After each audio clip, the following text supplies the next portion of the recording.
আসসালামু আলাইকুম। চলে আসি লয়াল ফ্যাশনের সুন্দর একটি কাপল সেট নিয়ে শাড়ি পাঞ্জাবি ব্লাউজ পিস পুরো কম্বো সেটটি পাবেন মাত্র 1250 টাকা এবং কি ডেলিভারি চার্জ সারা বাংলাদেশে ফ্রি। ডেলিভারি চার্জ দিতে হবে না, সারা বাংলাদেশে ডেলিভারি চার্জ ফ্রি, মাত্র 1250 টাকা। আমি ফার্স্ট আপনাদেরকে ব্লাউজ পিসটি দেখাই। ব্লাউজ পিসটা পুরো এক গজ পেয়ে যাবেন, জাপানি সিল্কের উপরে স্ক্রিন প্রিন্ট করা থাকবে, পুরো এক গজ থাকবে। আমি একটু ব্লাউজ পিসটা সাইডে রাখে শাড়িটা আপনাদেরকে দেখাই।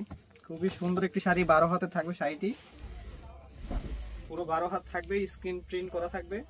স্ক্রিন প্রিন্ট কিন্তু 100% গ্যারান্টি থাকে, স্ক্রিন প্রিন্ট উঠবে না, আপনারা দেখে চেক করে রিসিভ করতে পারবেন। এই যে দেখেন, এটা হচ্ছে জমিন সাইড, এভাবে কিন্তু ঝুল দেওয়া থাকবে, দেখেন খুব সুন্দর করে টার্টসেল লাগানো থাকবে। আর পাঞ্জাবিটা যদি দেখাই, তুপিয়ান কটন কাপড়ের উপরে পাঞ্জাবিটা থাকবে, স্ক্রিন প্রিন্ট করা থাকবে, যে কোনো সাইজ অ্যাভেলেবেল পেয়ে যাবেন মাত্র 1250 টাকা, ডেলিভারি চার্জ সম্পূর্ণ ফ্রি। যারা যারা অর্ডার করতে চাচ্ছেন আমাদের স্ক্রিনে দেওয়া নাম্বারে ইমুতে বা হোয়াটসঅ্যাপে মেসেজ করুন, 2 থেকে 3 দিনের মধ্যে ইনশাল্লাহ পেয়ে যাবেন। ওকে।